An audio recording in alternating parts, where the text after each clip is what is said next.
Fala pessoal, sejam todos muito bem-vindos ao Espaço Química.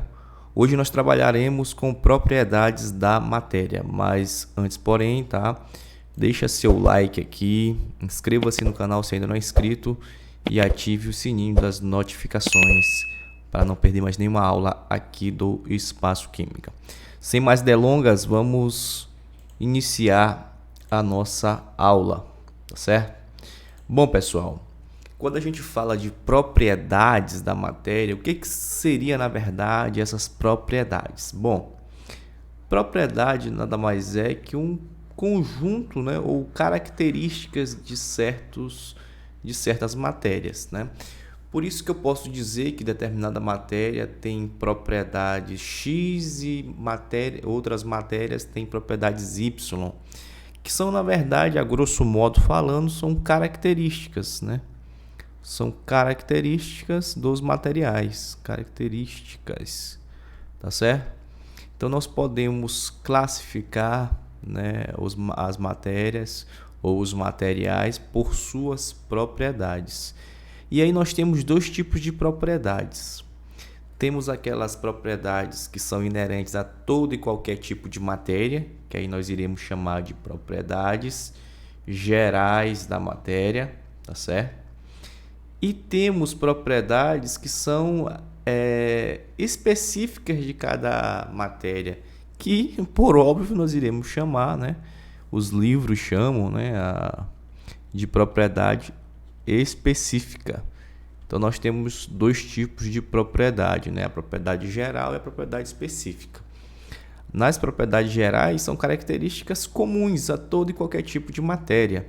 Já as propriedades específicas, elas são inerentes a determinado grupinho, a determinado grupo de matérias, tá certo?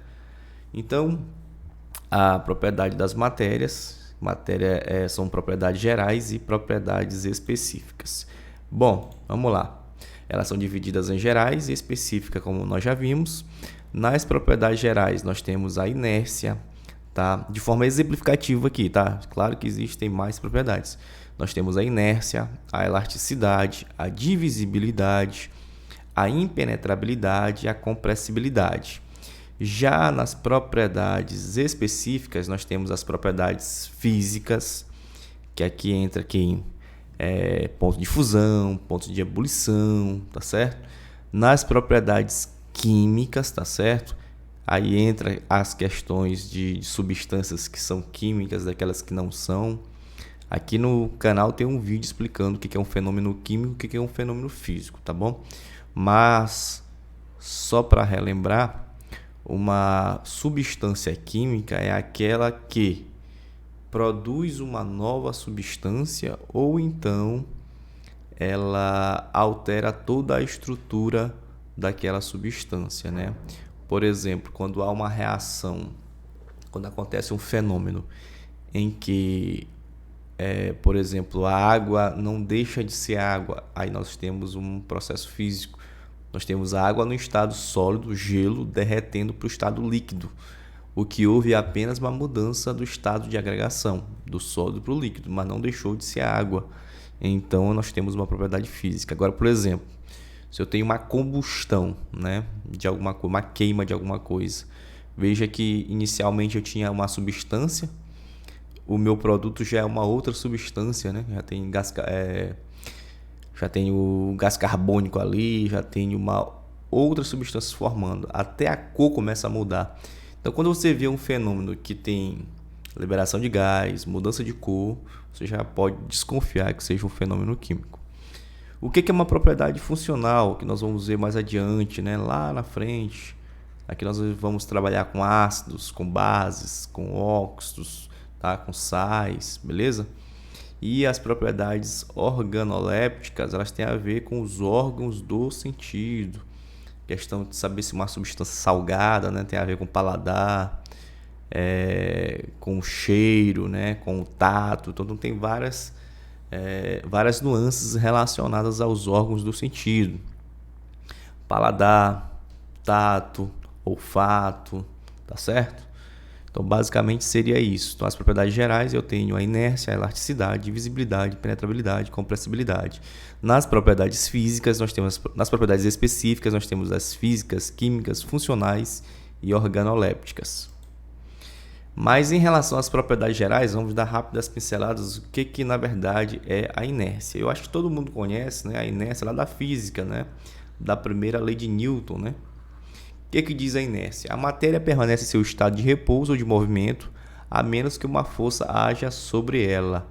Por exemplo, aqui a bicicleta, você vem pedalando uma bicicleta, então você vai estar em movimento junto com a bicicleta. Quando o menino aqui viu o cachorro, o que ele fez? Ele freou, mas o corpo do menino continuava em movimento, tá certo? Então, um corpo em movimento tende a ficar em movimento e um corpo em repouso tende a ficar em repouso. É uma propriedade muito simples de ser compreendida. Tudo bem? E o que seria, na verdade, a elasticidade? Né? A gente pode ver isso que no elástico, né? O que faz o elástico? Você estica o elástico com o tempo. Se você soltar aquele ali, ele volta para o estado normal dele. Então, é a capacidade da matéria voltar ao seu volume de forma inicial depois que a força exercida sobre ela acaba. Então, se eu pego o elástico, começo a aplicar uma força, né? Aplicar uma força para esticar, ele fica esticado, mas se eu solto, ele volta ao seu tamanho normal. Divisibilidade. Então, qualquer matéria pode ser dividida em pedaços menores. Quando quebramos um objeto, estamos partindo em pedaços menores que o inicial. Pega um pão na tua casa e começa a fatiar, né? Você consegue dividir. Uma propriedade também muito simples. Compressibilidade. O que é a compressibilidade? Veja aqui, ó, que quando eu empurro aqui o êmbolo, né, o que acontece? As partículas elas se comprimem, né, e acaba ocupando um espaço menor. Então, o que seria a compressibilidade? Seria, na verdade, né, a capacidade da matéria tende a diminuir o seu volume quando uma força exercida sobre ela. Então, no caso aqui desse desenho aqui, ele está bem explicativo, né? Eu tenho uma seringa e eu empurro os gases que estão aqui e você observa que eu tapo aqui, ó, para ele não sair, ele diminui aqui o volume, tá certo? Vai se comprimir. A impenetrabilidade, pessoal, muito tranquilo, né? Duas porções de matéria não podem ocupar o mesmo lugar ao mesmo tempo. Então, duas substâncias, duas matérias não ocupam o mesmo lugar no espaço e ao mesmo tempo. Só dei um exemplo, beleza. Quando você vai pregar, né, um prego na parede, o que acontece, né? O prego, quando ele adentra a parede, o barro começa a sair, porque não pode o barro e o prego ocupar o mesmo espaço ao mesmo tempo. Então, quando eu começo a bater o prego na parede, começa a sair o barro da parede, ou o cimento, sei lá. Então, o prego entra e o barro sai, né? O exemplo clássico aí. Existe até uma questão da prova da Marinha que dizia que dois pés não podem calçar o mesmo sapato, né? E ao mesmo tempo, no caso, né? Aí seria o conceito de impenetrabilidade. Continuando, pessoal, vamos agora para as propriedades físicas, né? Continuando com as propriedades físicas, o que seria na verdade, tá? O que seria na verdade um ponto de fusão?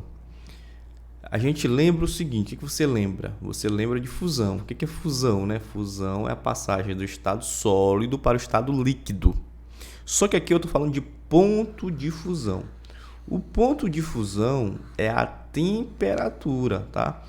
Que temperatura é essa, professor? É a temperatura em que o sólido passa para o líquido, tá?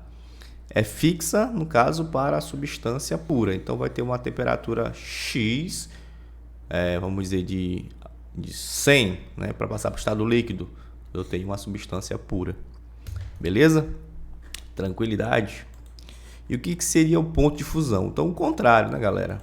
Se o ponto de fusão é a temperatura em que uma substância passa do estado sólido para o estado líquido, o ponto de ebulição já seria o contrário, já seria a temperatura em que uma substância passa do estado líquido para o estado gasoso, nem o contrário, né? Seria outro tipo de passagem, na verdade.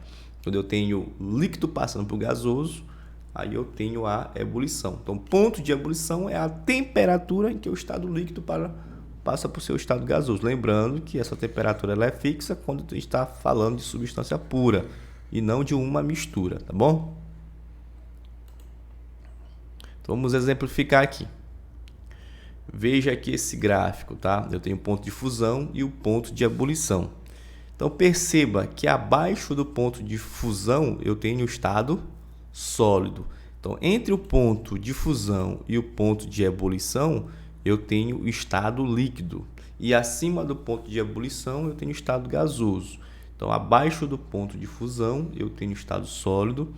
Entre o ponto de fusão e o ponto de ebulição, eu tenho o estado líquido. E acima do ponto de ebulição, eu tenho o estado gasoso.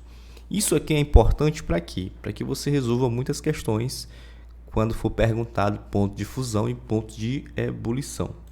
Vamos lá, vamos ver essa questão aqui, ó. Mackenzie, as fases de agregação para as substâncias a seguir, quando expostas a temperatura de 30 graus Celsius, são respectivamente. Então, aqui, ó, vamos montar um gráficozinho aqui. Eu gosto sempre de montar as escalas para quê? Para ficar melhor. Então, aqui em cima eu tenho o estado gasoso, aqui eu tenho o estado líquido e aqui eu tenho o estado sólido. Logo, aqui, ó, eu tenho o ponto de fusão. Aqui eu tenho o ponto de ebulição. Tudo bem? O que está dizendo aqui do mercúrio? Vamos ver, vamos colocar o mercúrio aqui, ó. O mercúrio, o ponto de fusão dele é menos 8,87. O ponto de ebulição do mercúrio é 356,9. Beleza? Agora vamos pegar o outro aqui da amônia, tá? Então, gasoso, líquido e sólido. O ponto de fusão da amônia é menos 7,7. O ponto de ebulição da amônia é menos 3,4. Isso aqui é a amônia, tá? Amônia. O outro é o benzeno. Vamos lá. Gasoso, líquido e sólido. Só lembrar do GLS, tá? GLS, nunca esqueça. Gasoso, líquido e sólido. Vamos lá. O benzeno, o ponto de ebulição dele é 5,5. E o ponto de...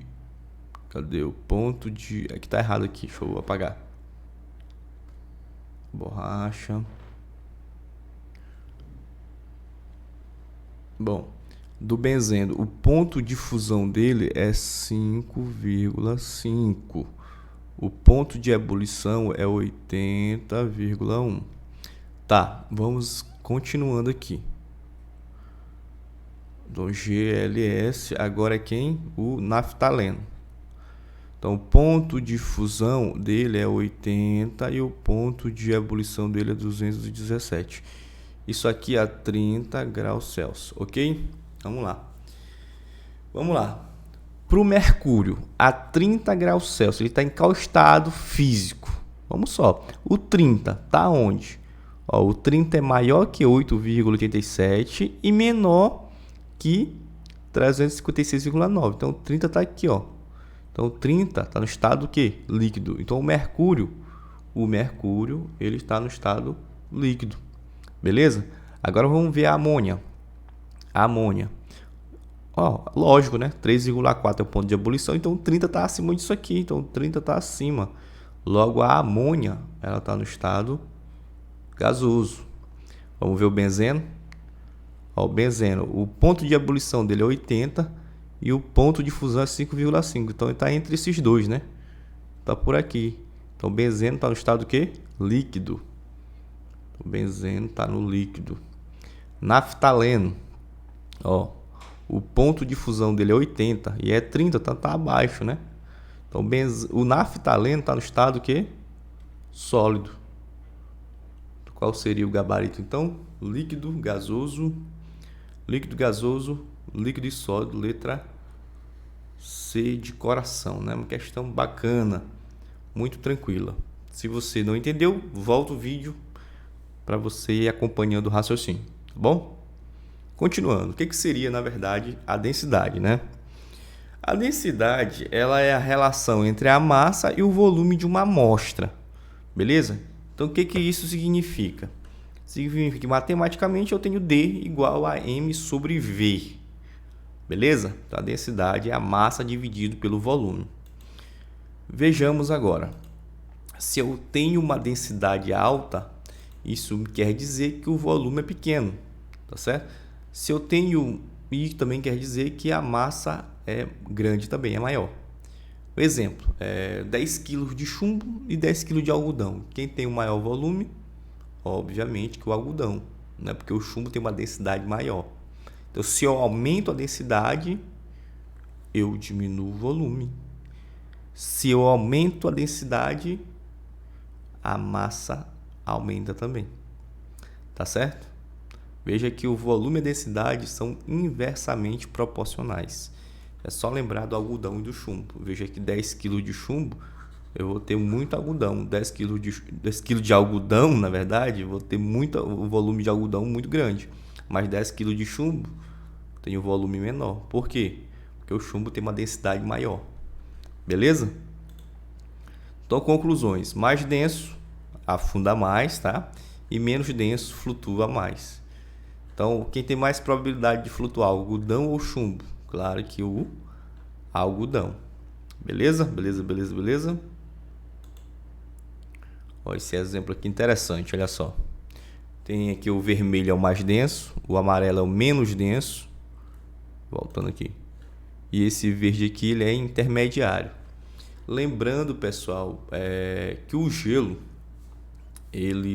a água no estado sólido, ela é menos denso do que a água no estado líquido. Só observar o seguinte, olha, o gelo, ele não flutua na água? Flutua, professor. O iceberg. Então, independente do tamanho do gelo, né, ele vai ser sempre menos denso do que a água no estado líquido, né? E aí nós temos grandes geleiras flutuando em cima da água, então tem toda essa questão aí. Beleza? Por quê?